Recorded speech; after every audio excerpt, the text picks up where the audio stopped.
তো হ্যালো, আসসালামু আলাইকুম। কি অবস্থা সকলে? তো আপনাদের জন্য নিয়ে আসছি নতুন এক ভিডিও। সেটা হলো এআই ভবিষ্যতে কতটুকু আধুনিক হবে সেটা নিয়ে কিছু আলোচনা হবে।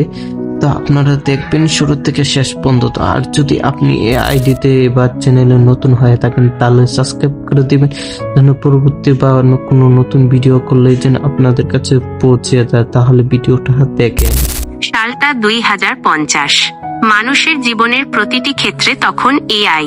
ল্যাপটপ, ফোন তো দূরের কথা, পরিধানের পোশাকেও বসানো চিপ। গল্পের নায়ক রায়ান। সকালে ঘুম থেকে ওঠার সাথে সাথেই তার ঘরের দেওয়াল জুড়ে ভেসে ওঠে আজকের কাজের তালিকা। স্মার্ট টুথব্রাশ জানিয়ে দেয় তার স্বাস্থ্যের খবর। রায়ান যখন অফিসের জন্য বেরোয়, চালকবিহীন গাড়িটি আগে থেকেই প্রস্তুত। কোন পথে গেলে ট্রাফিক কম পাওয়া যাবে তা গাড়িটি আগেই ঠিক করে নেয়। অফিসে পৌঁছে রায়ান যখন কোনো জটিল ডেটা নিয়ে চাপে থাকে, তার ব্যক্তিগত এআই সহকারী তথ্যের প্যাটার্ন বিশ্লেষণ করে দ্রুত সমাধান বের করে দেয়। সবচেয়ে আধুনিক ব্যাপার হলো, এই এআই গুলো এখন মানুষের মনস্তত্ত্ব বোঝে। রায়ান যখন হতাশ থাকে, তখন এআইটি তাকে প্রয়োজনীয় উৎসাহ দেয় অথবা একটু হালকা মেজাজের গান চালিয়ে দেয়।